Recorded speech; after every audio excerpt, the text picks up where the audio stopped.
Ina stood barefoot outside the house she had paid for, holding her son's hand. Inside, music was playing and guests were clapping, celebrating her husband's new bride. The woman wore Ina's wedding beads and sat on Ina's throne. Yet Ina didn't cry. She simply said to her son, "It's time to collect what belongs to us." Then she smiled and walked away, her silence louder than any scream. Ina was a woman who worked hard and built her life with her own hands. She didn't come from a rich family, but she had a strong spirit and a growing textile business that she ran with love and skill. When she married Prettier, she believed love was enough. She gave her all to the marriage, ready to support him through anything. But from the very beginning, his family never truly accepted her. They smiled to her face but whispered behind her back. They said she wasn't good enough because she didn't have a rich father or a big name. They treated her like she didn't belong. Even when she brought food, gifts, and respect to their home, it was never enough. They acted like she was just passing through, not a real daughter-in-law.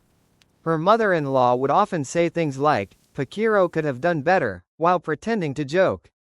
His sisters rolled their eyes when she spoke, his brothers avoided her completely. Every time she tried to win their hearts, they pushed her away.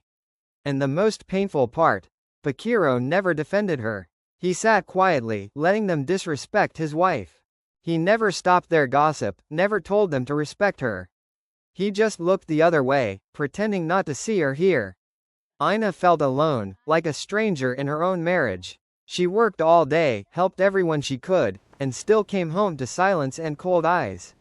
But she never complained. She thought if she kept loving them, they would one day love her back. She didn't know her silence would only make them bolder and their hearts colder. They had already chosen the kind of wife they wanted for their son, and it wasn't her. Ina gave more than anyone ever knew. When Prettier lost his job and things became hard, she didn't complain. She opened her savings, the money she had worked so hard to earn from her small textile business, and used it to help him. She believed in him. She believed that when one person falls, the other should lift them up. So she paid off the debts he was drowning in, one by one, even the ones he never told anyone about. She helped him stand tall again. But she didn't stop there. His family home was falling apart, old and broken. Ina used her money to build a proper house for everyone, brick by brick, room by room, without ever putting her name on it. She didn't need praise, she just wanted a happy home. When his younger siblings couldn't go to school because of fees, Ina stepped in again. She paid for their tuition, bought their books, and even gave them pocket money. Sometimes she skipped her own needs to make sure they had what they needed. And still, she stayed quiet. No one knew how much she gave up. She didn't shout it from rooftops. She believed love should not need proof or receipts. She thought they would see her heart. While they mocked her business, saying she was just a tailor, it was that same business feeding them, that same business keeping the lights on. But they never asked how, they just took and expected more. No one ever said thank you. No one ever hugged her or said, "You're doing well." But Ina didn't mind. She told herself that love means giving even when no one is watching. She thought she was building a life with people who would protect her, but they only took advantage and smiled in her face. It started slowly at first. Ina didn't even notice. Her mother-in-law began inviting a woman named Lammy to the house. Lammy was soft-spoken, always smiling politely, and dressed in expensive clothes. She came from a rich family in the city, and her presence was always treated as something special. Ina was told she was just a family friend, but something didn't feel right. Every time Lammy came around, the atmosphere shifted. Everyone paid attention to her. They offered her the best seat, served her the best meals, and laughed at everything she said, even when it wasn't funny. Ina started to feel like a shadow in her own home. Soon, Lammy was everywhere. She joined them during family prayers, at dinner, and even during private family discussions. When there were celebrations or birthdays, Ina's name wasn't on the guest list, but Lammy's was. They stopped telling Ina about family gatherings. Photos would appear on social media with Lammy sitting where Ina used to sit, wearing clothes similar to Ina's style, copying her mannerisms, even speaking to Prettier's siblings like their sister. It was like she was slowly replacing Ina, step by step. No one said it out loud, but it was clear they had chosen her. Lammy's eyes always found Ina's seat, the one Ina used during family meetings, the one beside Pakiro, and every time Ina wasn't home, Lammy was sitting in it, smiling, watching, waiting. Ina noticed how her mother-in-law praised Lammy in front of guests, calling her refined and a good influence. They never said those words about Ina. No matter how much she gave or sacrificed, it was like they had forgotten everything she had done. Or maybe they just didn't care. Pakiro never explained anything. He didn't stop it, he let it happen quietly, watching as another woman was brought in to take his wife's place. When Ina asked him about it, he shrugged and said, "She's just around, don't overthink." But deep down, Ina knew something was wrong, very wrong. The family she had worked so hard to build, the people she had poured her soul into, they were slowly pushing her out. Not with words, but with silence, with smiles that felt sharp, and with a new woman whose eyes never left the crown Ina wore. Lammy wasn't just visiting, she was waiting. And the worst part, everyone else seemed to be helping her take Ina's place. It was a hot afternoon. Ina had just come back from the market, carrying a heavy basket of food for dinner. She was tired, sweating, and thinking about what to cook for the family. But as she reached the gate of the house she helped build, something felt strange.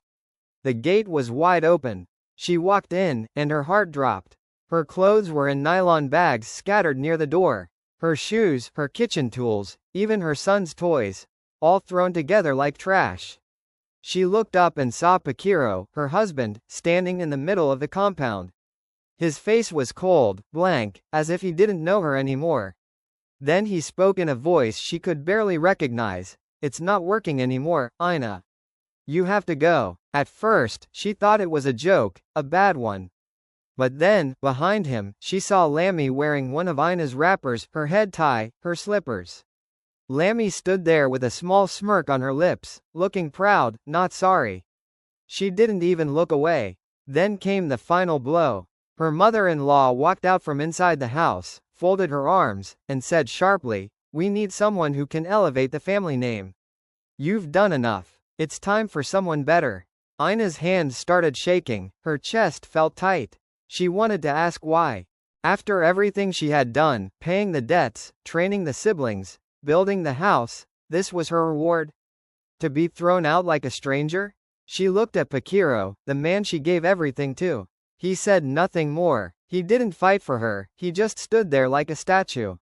And Lammy, she didn't move, she didn't blink. She stood proudly, as if she had won something she never worked for. Her eyes said it all. "You're done here."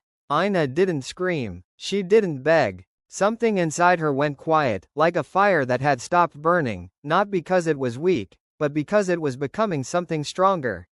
She picked up her son's hand, looked at her packed bags, and without another word, she turned and walked away. She had been thrown out of a house she built with love, but they had no idea she still held the key to everything. Ina stood there quietly, holding her son's small hand. Her heart was broken, but her face was calm. She didn't cry, shout, or ask why. She just looked at the people who had pushed her out of her own home like she was nothing. They expected her to fight, to beg, to make a scene. But she gave them none of that. She simply looked around one last time, took a deep breath, and turned away. As she walked out with her son beside her, her feet felt heavy, but her spirit was rising. She had lost the battle that day, but inside her, a new fire was starting. They thought they had won, that she had nothing left. They didn't know the truth. Ina never removed her name from anything. The house they now lived in? It was still in her name. The land it stood on? Also in her name. The bank accounts, the family car, even the electricity and business registration, all still had her signature. When she helped her husband and his family, she trusted them, but she also protected herself quietly, without noise, without pride. Nobody noticed when she kept the original documents safe. Nobody asked why she always handled the paperwork, because they never saw her as smart or strong, just the simple wife who cooked and paid bills. That was their biggest mistake. As Ina and her son walked away, her mind was calm. She was already planning what to do next. She didn't need to argue or explain. The same way they pushed her out without warning, she would collect back everything without shouting a single word. The silence they mistook for weakness. That silence would become their greatest fear. Because when a quiet woman moves, she doesn't knock, she walks in and takes what's already hers. Ina didn't say a single word. No warning, no fight, no noise. But one by one, everything started to change. At first, it was small things. The front door lock didn't work anymore. Their key couldn't open it. They thought it was a mistake. Then the car wouldn't start. They took it to a mechanic, but the problem wasn't the car. It was Ina. She had taken back what was hers. The family compound they had pushed her out of? She sold it quietly. No one saw it coming. She walked into the office with her documents, signed the papers, and collected her money. By the time they found out, it was too late. The new owners were already on their way. The bank account suddenly froze. No money could go in or come out. Her husband and his family rushed to the bank, shouting at the staff, but the bank manager told them clearly. The account owner had requested it, and that owner was Ina, the same woman they had called not good enough. The textile business they once laughed at, the one that paid for their school fees, clothes, and food, was also under Ina's name, and she shut it down just like that. Staff laid off, shop closed. No announcement, no goodbye, nothing. She also removed her name from anything that could be used to drag her back. No loans, no legal ties, no financial support. She cleaned her hands and walked away. Everything she had once given in love, she was now collecting with quiet power. People in the village started asking questions. They didn't understand how the new wife and her in-laws suddenly had nothing. No house, no car, no business. But Ina didn't speak. She didn't post on social media. She didn't tell anyone her side. She just moved in silence, calm, focused, and unstoppable. Because revenge didn't need noise, it only needed truth. And Ina had all the proof. She didn't fight for her respect, she simply collected what belonged to her and left them standing in the dark, confused and powerless. Lammy had thought everything would be smooth.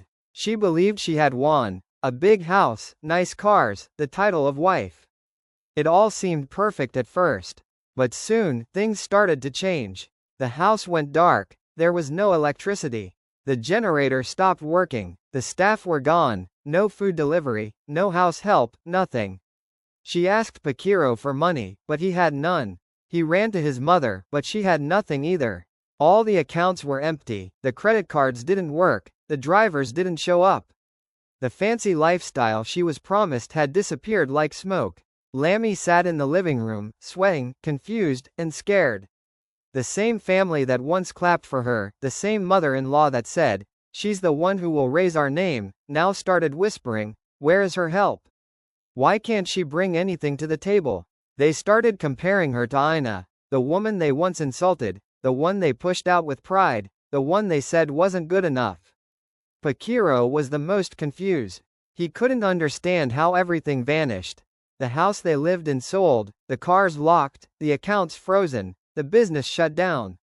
He didn't know who to blame. He remembered how Ina always handled everything quietly but perfectly.